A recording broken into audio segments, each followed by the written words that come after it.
നമസ്കാരം, കലാകൗമുദി ഓൺലൈനിലേക്ക് സ്വാഗതം.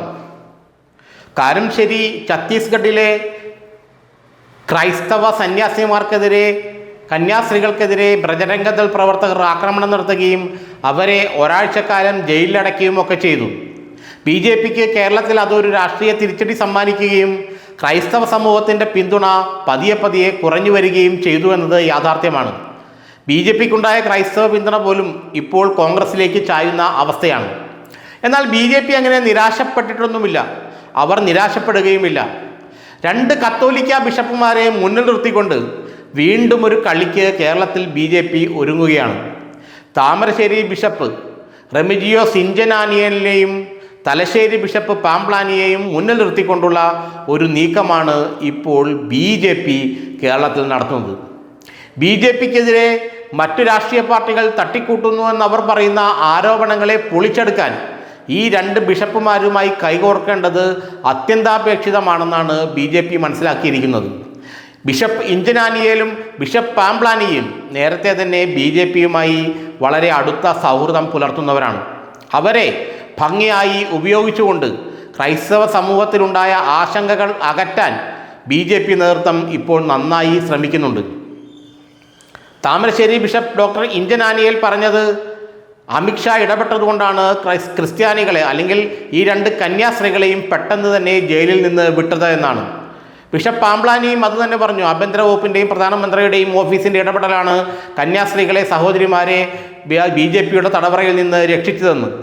അപ്പോൾ BJPയെ ഈ 2 ബിഷപ്പുമാരും അങ്ങനെ അങ്ങ് ഉപേക്ഷിക്കാൻ തയ്യാറായിട്ടില്ല. അവിടെയാണ് കേരളത്തിലെ BJP നേതൃത്വം സന്തോഷവും ആശ്വാസവും കണ്ടെത്തുന്നത്. ഏതായാലും ഇത്രയേറെ എതിർപ്പ് ക്രൈസ്തവ സമൂഹത്തിനിടയിൽ നിന്നും തങ്ങൾക്കെതിരെ ഉയർന്നിട്ടും ഈ കന്യാസ്ത്രീകളെ പിടിച്ച് 10 ദിവസം ജയിലിലിട്ടിട്ടും 2 ബിഷപ്പുമാർ തങ്ങൾക്ക് വേണ്ടി നിലകൊള്ളുന്നത് അത്ര ചെറിയ കാര്യമല്ല എന്നാണ് BJP നേതൃത്വം പറയുന്നത്. അതുകൊണ്ട് തന്നെ ബിഷപ്പ് ഇഞ്ചനാനിയലിനെയും ബിഷപ്പ് പാംപ്ലാനിയെയും മുന്നിൽ നിർത്തിക്കൊണ്ട് വരുന്ന തെരഞ്ഞെടുപ്പിൽ വീണ്ടും ഒരു നീക്കം നടത്താനുള്ള തത്രപ്പാടിലാണ് BJP അഖിലേന്ത്യാ നേതൃത്വവും കേരള നേതൃത്വവും. ബിഷപ്പ് പാംപ്ലാനിയും ബിഷപ്പ് ഇഞ്ചനാനിയലും താമരശ്ശേരി, തലശ്ശേരി ബിഷപ്പുമാർ, ഇവർക്ക് കത്തോലിക്ക സഭയിൽ വലിയ സ്വാധീനമുണ്ടെന്ന് മാത്രമല്ല, ഇവർ പൊതുവെ ഒരു തീവ്ര ചിന്താഗതിക്കാർ കൂടിയാണ്. മലബാറിൽ നിന്നുള്ള ബിഷപ്പുമാരായതിനാൽ ഇവർക്ക് അല്പം മുസ്ലിം വിരുദ്ധത കൂടുതലുണ്ടെന്നാണ് വിശ്വാസികളിൽ പലരും അടക്കം പറയുന്നത്. അത് നന്നായി ഉപയോഗിക്കുക എന്നുള്ളതാണ് BJPയുടെ തന്ത്രം. കന്യാസ്ത്രീകളെ പിടിച്ച് ജയിലിലിട്ടെങ്കിലും ഇറക്കിയത് BJP ഇടപെട്ടല്ലേ എന്നുള്ള ചോദ്യമാണ് ഇപ്പോൾ ഈ 2 ബിഷപ്പുമാരും വിശ്വാസികൾക്ക് നേരെ ഉയർത്തുന്നതത്രേ. കുറേ നാളായി കാസ എന്ന സംഘടന നിശബ്ദമായിരുന്നു. കന്യാസ്ത്രീകളെ ജയിലിലാക്കി അവർക്ക് മർദ്ദനമൊക്കെ കയറ്റുമെന്നറിഞ്ഞ് കേരളത്തിലെ ക്രിസ്ത്യൻ സമൂഹം വളരെയേറെ പ്രക്ഷുബ്ധാവസ്ഥയിലായപ്പോൾ കാസ പതിയെ ഒന്ന് തലവലിച്ചതാണ്. ഇപ്പോഴിതാ കാസ രംഗത്തെത്തിയിരിക്കുന്നു ഈ 2 ബിഷപ്പുമാരിലും കൂടി. ഈ 2 ബിഷപ്പുമാരെ മുൻനിർത്തിക്കൊണ്ട് കാസ വീണ്ടും തങ്ങളുടെ പണികൾ തുടങ്ങുമെന്നാണ് ചില BJP നേതാക്കൾ അടക്കം പറയുന്നത്. ഏതായാലും ഷോൺ ജോർജും അനൂപ് ആൻ്റണിയും ഈ 2 ക്രൈസ്തവ നേതാക്കളും BJPക്കായി നല്ലവണ്ണം പണിയെടുക്കുന്നുണ്ട്. കാരണം ഈ 2 നേതാക്കൾക്കും, പ്രത്യേകിച്ച് ഷോൺ ജോർജിന് കത്തോലിക്ക സഭയിലെ നേതാക്കളുമായി, ബിഷപ്പുമാരുമായി നല്ല അടുപ്പമാണ്.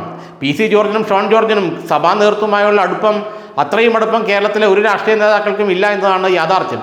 അതുകൊണ്ട് ഷോൺ ജോർജിനെ ഇറക്കിക്കൊണ്ട് ഈ 2 ബിഷപ്പുമാരെയും മുന്നിൽ നിർത്തി നേരത്തെ ക്രൈസ്തവ സമൂഹത്തിനിടയിൽ BJPക്കെതിരെ ഉയർന്നു വന്ന അല്ലെങ്കിൽ ഉരുണ്ടുകൂടിയ ആശങ്കയെ ഇല്ലാതാക്കിക്കൊണ്ട് വീണ്ടും 2026 നിയമസഭാ തെരഞ്ഞെടുപ്പിൽ ഒരു ക്രൈസ്തവ സഖ്യമുണ്ടാക്കാൻ BJP ശ്രമിക്കുകയാണ്. കന്യാസ്ത്രീകളെ ജയിലിലാക്കിയതെന്താ? ഞങ്ങൾ ഇടപെട്ട് വിടിയിച്ചില്ലേ, അതാണ് BJP എന്നുള്ള രീതിയിലാണ് ഇപ്പോൾ ക്രൈസ്തവ മേഖലകളിൽ ഇവർ പ്രചരണം തുടങ്ങിയിരിക്കുന്നത്. അതിനായി 2 ബിഷപ്പുമാരുടെ ഈ തന്ത്രവും, ഈ 2 ബിഷപ്പുമാരുടെ പ്രസ്താവനകളും, ഈ 2 ബിഷപ്പുമാരുടെ ഇടപെടലുകളും, അവർക്ക് BJPയോട് വിശ്വാസം ഊട്ടിയുറപ്പിക്കുന്ന രീതിയിലുള്ള സംസാരങ്ങളുമെല്ലാം ഇവർ നന്നായി ഉപയോഗിക്കുന്നുണ്ട്, ഇനിയും ഉപയോഗിച്ചുകൊണ്ടേയിരിക്കും. ഏതായാലും ബിഷപ്പ് ഇഞ്ചനാനിയേലും ബിഷപ്പ് പാംപ്ലാനിയും തങ്ങളുടെ BJP ഭ്രമം ഇപ്പോഴും മറച്ചു വയ്ക്കുന്നില്ല. BJPയുമായി കൈകൊടുക്കാൻ തങ്ങൾ തയ്യാറാണെന്നുള്ള രീതിയിലാണ് അവർ മുന്നോട്ട് പോകുന്നത്. അതാണ് ഇപ്പോഴും BJPയുടെ പ്രതീക്ഷ.